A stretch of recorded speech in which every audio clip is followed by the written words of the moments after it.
नमस्कार दोस्तों। आपका स्वागत करता हूं आप ही के यूट्यूब चैनल में। वीडियो को स्टार्ट करने से पहले आप सभी से रिक्वेस्ट करूंगा, अगर अभी तक आपने चैनल को सब्सक्राइब नहीं किया तो इससे request all of you, please channel को सब्सक्राइब कीजिए।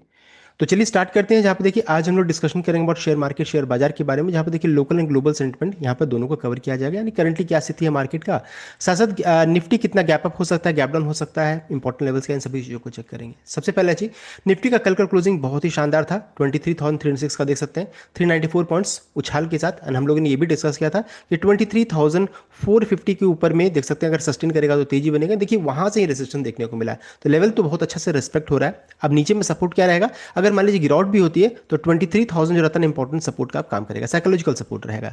तो ये हो गया लेवल्स के बारे में। नेक्स्ट है, देखिए अभी क्या है कि सिचुएशन क्या है कि युद्ध खत्म हो सकता है या फिर बढ़ सकता है, दो ही चीज हो सकता है। तो यहाँ पर अभी अमेरिका ने क्या किया था, 15 पॉइंट ईरान को भेजा कि ये 15-15 पॉइंट्स है, आप उसमें सहमति है तो युद्ध रुक जाएगा, नहीं होगा तो फिर आप युद्ध और बढ़ सकता है, अटैक होगा। तो ईरान ने कंफर्म किया कि हाँ, हम लोगों को यूएस की तरफ से 15 पॉइंट्स प्लान आ चुका है गल्फ में, एंड टॉक्स में हेल्ड इन पाकिस्तान और टर्की में यहाँ पर बातचीत होगी। यहाँ पर ये अपडेट आया। तो ये ऑफिशियल कंफर्मेशन उनकी तरफ से आया। 15 पॉइंट में चेक कीजिएगा, सबसे पहला था कि Iran must dismantle is existing nuclear capabilities, जो भी इनका न्यूक्लियर कैपेबिलिटी सबको खत्म कर देंगे। साथ साथ Iran must commit never to pursue nuclear weapon, ये भी कमिट करेंगे हम लोग कभी न्यूक्लियर वेपन में काम नहीं करेंगे। There will be no uranium enrichment और ईरानियन टेरिटरीज में रहेगा। Iran must hand its stockpile of some 450 kilogram of uranium enriched to 60% to the international atomic को, ये दे देगी कि चलिए रखिए मेरे पास जो है मैं आपको दे रहा हूँ। Energy agency in the near future in time table to be agreed. The Natanz Isfahan and Fordow nuclear facility must be dismantled. देख सकते हैं इतनी सारी चीज़ इन लोगों को खत्म करना था जो भी न्यूक्लियर से रिलेटेड था। And IAEA, the UN's nuclear watchdog, must grant full access, transparency and oversight inside the Iran। यहाँ पर ये 7 पॉइंट यहाँ पर हो गया, टोटल 15 पॉइंट है। एट्थ में चेक करें तो Iran must abandon its regional proxy paradigm. Iran must cease funding, direction and arming of its regional proxies, जो भी रीजनल जो रीजनल कंट्रीज हैं या फिर जो सहयोगी इनके हैं उनको फंडिंग नहीं प्रोवाइड करेगी। Straits of Hormuz must remain open and function as a free maritime corridor रहना चाहिए। Iran missiles program must be limited in both range and quantity with specific threshold to be determined at a later stage. Any future use of missile would be restricted to self defence. देखिए 12 point हम लोगों ने cover कर लिया है। उसके बाद इसके बदले में ईरान को क्या मिलेगा, तो ईरान को देखिए मिल सकता है, Iran would receive full lifting of sanction imposed by international community. Then US would assist Iran in advancing its civilian nuclear programme including electricity generation at देख सकते हैं Bushehr nuclear plant and the so called snapback mechanism which allow for automatic reimposition of sanction if Iran fails to comply would be remove. यहाँ पर ये है, तो ये चार चीज़ें उन्हें मिलने की बात होती है, ये तीन चीज़ें यहाँ पर प्रोवाइड किया जाएगा जब ईरान रिमेनिंग देख सकते हैं इन सभी पॉइंट्स को एग्री करता है, तब यहाँ पर हो जाएगा। 13, 14, 15 यहाँ पर होना चाहिए था, तो ये हो गया। ये 15 पॉइंट्स था, लेकिन यूएस ने तो ये सबमिट किया कि चलिए आप इसमें देख लीजिए, फिर आप ओके कर दीजिए इसको। लेकिन ईरान की तरफ से क्या है कि ईरान से it will decide when war ends, reject कर दिया यूएस प्रपोजल। तो यूएस का जो प्रपोजल था उसको उन्होंने सीधे नकार दिया कि नहीं, हम लोगों को ये मंजूर नहीं है। एंड ये चीज़ जो रहता है पूरा मार्केट का मूड माहौल को खराब कर दिया है। यहाँ पर अभी चेक कीजिएगा, दिक्कत की बात यहाँ पर हो रही है, बिकॉज युद्ध बढ़ सकता है। ईरान से इस war will and only its own term and timing, मतलब ईरान चाहेगा तब युद्ध बंद होगा, साथ साथ कब चाहेगा, टाइमिंग और टर्म्स दोनों ईरान का रहेगा, यूएस का नहीं रहेगा। Tehran reject US proposal, call it excessive. इन्होंने कहा कि हद से ज़्यादा जो रहता है रिस्ट्रिक्शन लगा रहे हैं यहाँ पर। Pakistan and Turkey act as a mediator in diplomatic effort, यहाँ पर देखने को मिल रहा है। तो ये चीज़ है जो चीज़ और जो सिचुएशन चल रहा है उसको और बिगाड़ने का काम कर दिया है। ट्रंप ने उसके बाद फिर क्या धमकी दिया कि Trump is prepared to unleash hell. देख सकते हैं उनका कहना है कि अब जो यहाँ था ना नर्क देखने को मिलेगा, किसको, ईरान को। On Iran if cease fire deal fails, तो ट्रंप ने सीज फायर के लिए स्टार्ट किया, ईरान ने मना कर दिया, अब तैयार हो जाओ। व्हाइट हाउस की तरफ से ये वार्निंग यहाँ पर देखने को मिल रहा है। अब कभी भी यहाँ पर अटैक हो सकता है, and that too full fledge, यहाँ पर अच्छा खासा यहाँ पर तबाही देखने को मिल सकती है। ये यहाँ पर मार्केट को अब डर सताने लगा है। तो ये हो गया, हम लोगों ने यूएस ईरान के बारे में चेक कर लिया। साथ साथ इस बीच में कल शाम के समय में कैबिनेट की बैठक थी, जहां पर बैठक में ऑल पार्टी मीटिंग था, और यहाँ पर सबको अटेंड यहाँ पर किए थे। यहाँ पर बताया गया कि more fuel shipment coming, India's energy security intact, energy को लेकर के यहाँ पर डिस्कशन था। यहाँ पर जो स्पीकर यहाँ पर अगर चेक कीजिएगा तो यूनियन मिनिस्टर किरण रिजिजू जो सेड उन्होंने कहा कि ऑपोजिशन पार्टी जो रहता है उन्होंने भी गवर्नमेंट को सहयोग दिया है, सपोर्ट किया है इस चीज को लेकर के, assured the government of their support for any steps taken in line with the prevailing situation. तो उन्होंने देखिए अभी जो एनर्जी क्राइसिस सिक्योरिटी जो चल रहा है उसको लेकर के गवर्नमेंट जो कुछ भी कदम उठाएगी उस पर जो अपोजिशन पार्टी है उनका भी सहयोग यहाँ पर मिलेगा, एश्योर किया है, यहाँ पर अभी आ रहा है। तो ये हमारे लिए एक अच्छी खबर है कि ऑपोजिशन का भी सहयोग मिल रहा है, जो करंट अभी पार्टी है उनको, ये यहाँ पर मीटिंग में हुआ है। नेक्स्ट अगर चेक करेंगे, ईरान की तरफ से भी एक अच्छी खबर आ रही है कि ईरान ने कहा कि India linked vessel can pass through straits of Hormuz but with a condition, बस ये लेकिन एक कंडीशन यहाँ पर रहेगा। उस कंडीशन को चलिए चेक कर लेते हैं क्या कंडीशन है। तो हम लोगों ने देखिए अभी दो तीन अच्छी चीज़ों को भी डिस्कस किया है।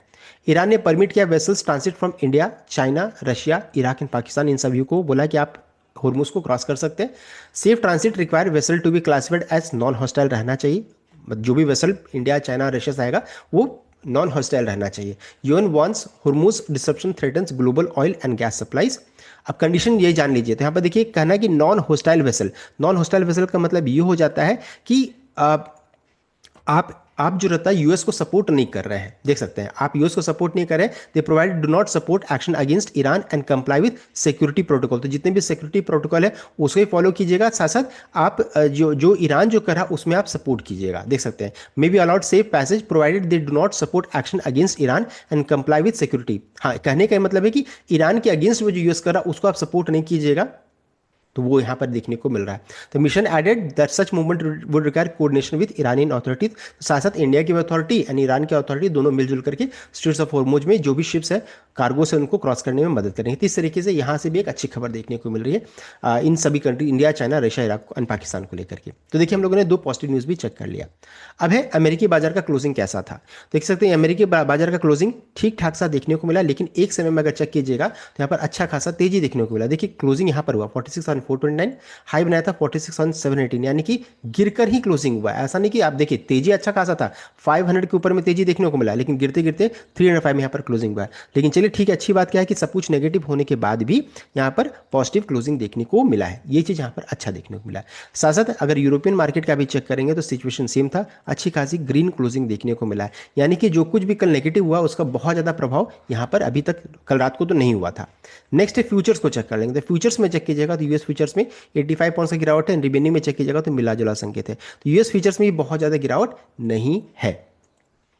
नेक्स्ट अगर चेक करेंगे एशिया बाजार की क्या स्थिति है, तो एशिया बाजार में हैंगसेंग में 1.42% का गिरावट है। चाइना में चेक कीजिएगा एफटीसी चाइना में 1.89, आईडीएक्स कॉम्प्स, यानी कि एशियन बाजार में अभी करंटली दबाव देखने को मिल रहा है। तो ये सिचुएशन करंटली है, मिला जुला सा भी यहाँ पर ग्लोबल सेंटीमेंट देखने को मिल रहा है। बढ़ते हैं उसला जी, चलिए क्रूड को चेक कर लेंगे, क्रूड की क्या स्थिति है इन कमोडिटी प्राइसेस। तो गोल्ड में देख सकते हैं लगभग 1% का गिरावट, सिल्वर में 1.20% एंड क्रूड में देख सकते हैं फिर से तेजी यहाँ पर देखने को मिल रहा है। देख सकते हैं डब्ल्यूटीआई में फिर से देखिए 92 के ऊपर चला गया, कल के दिन में ये 87 तक गिर करके चला गया था। ब्रेंट को चेक कीजिएगा, देख सकते हैं फिर से 98.52, यानी क्रूड में फिर से तेजी बन रही है, जो कि बता रहा है कि फिर से सेंटिमेंट फिर से नेगेटिव साइड में है। मेटल्स में कमजोरी है एंड क्रूड में फिर से उछाल यहाँ पर स्टार्ट होगा, जो कि हमारे बाजार के लिए एंड पूरा ग्लोबल सेंटिमेंट को खराब करने का ताकत रखता है। और अगर मान लीजिए यूएस की तरफ से अगर फुल फ्लेज अगर वॉर हो जाता है तो फिर दिक्कत वाली बात यहाँ पर होने वाली है। एफआईडी चेक करेंगे तो कल के दिन में एफआई ने 1085 करोड़ का बिकवाली किया है कैश में। फ्यूचर्स में भी चेक कीजिएगा तो 23.96 करोड़ का यहाँ पर बिकवाली किया है। उसके अगेंस्ट में डीआई को चेक करेंगे 5429 करोड़ का बड़ी खरीदारी यहाँ पर देखने को मिली है। तो देखिए डेटा तो ओवरऑल पॉजिटिव साइड में है, लेकिन चूंकि कैश में भी बिकवाली एफआई की तरफ से हुआ तो ये थोड़ा सा नेगेटिव है। अदरवाइज डेटा थोड़ा पॉजिटिव है बिकॉज डीआई का बड़ी खरीदारी यहाँ पर देखने को मिल रही है। नेक्स्ट है गिफ्ट निफ्टी को चेक करेंगे तो देखिए अभी के समय में 131 पॉइंट्स गैप डाउन के संकेत यहाँ पर देखने को मिल रहे हैं। बिकॉज हुआ क्या था कि हम लोग का बाजार कल के दिन में अच्छी खासी तेजी बनी, डाउ फ्यूचर्स यहाँ पर अच्छा खासा तेजी बन करके 500 हुआ, उस साथ फिर गिरावट के साथ क्लोजिंग हुआ, यानी कि लगभग 200 पॉइंट घटा, इसका असर यहाँ भी देखने को मिल रहा है। तो लगभग 130 पॉइंट्स मान के चलिए अभी तो गिरावट देखने को मिल रहा है एंड सब कुछ डिपेंड करेगा आज यूएस मार्केट का क्लोजिंग कैसा होता है। बिकॉज देखिए अभी एशिया बाजार बंद होना बाकी है, यूरोपियन बाजार खुलेगा, अमेरिका बाजार खुलेगा, उसके बाद यूएस बाजार का कैसा क्लोजिंग रहता है उसके ऊपर डिपेंड, बिकॉज हम लोग का मार्केट कल खुलने वाले, इस चीज़ को ध्यान दीजिएगा। साथ साथ एडीआर को चेक करेंगे तो 2.75% का उछाल एचडीएफसी बैंक एडीआर में, इन्फोसिस में 0.69, विप्रो के एडीआर में गिरावट है 0.5%, एक्सिस बैंक में 1% का उछाल एंड डॉक्टर रेड्डीज में 3% का उछाल है। देखिए एडीआर में उछाल के पीछे एक और रीजन क्या है कि हमारा बाजार में कल के दिन में अच्छी खासी तेजी बनी, उसका भी असर देखने को मिला। ऐसा नहीं कि हम लोग इतना गैप अप रहेंगे, यहाँ पर हमारे बाजार में तेजी बनी इसलिए एडीआर में भी तेजी है। आज कैसा रहेगा ना उसके ऊपर सब कुछ डिपेंड रहेगा, कल ओपनिंग कैसा रहेगा, तो आज का क्लोजिंग बहुत मैटर होने वाला है। नेक्स्ट है मार्केट चूंकि बंद है, so today US global sentiment कैसा क्लोजिंग होता है आज रात के समय में, उसके अनुसार कल का हम लोग ओपनिंग है। अगर अभी मार्केट को ओपन कर देते तो हम लोग 130 पॉइंट्स गैप डाउन के संकेत है, यानी कि 23,000 के ऊपर में ही हम लोग रहते तो साइकोलॉजिकल सपोर्ट के पास ही ओपन होते। इन सभी चीज़ों को ध्यान दीजिएगा। कैसा क्लोजिंग आज का होता है सब कुछ उसके ऊपर डिपेंड रहेगा। तो ये था कंप्लीट अपडेट। आई होप आप लाइक या शेयर चैनल को सब्सक्राइब कीजिएगा। Thank you.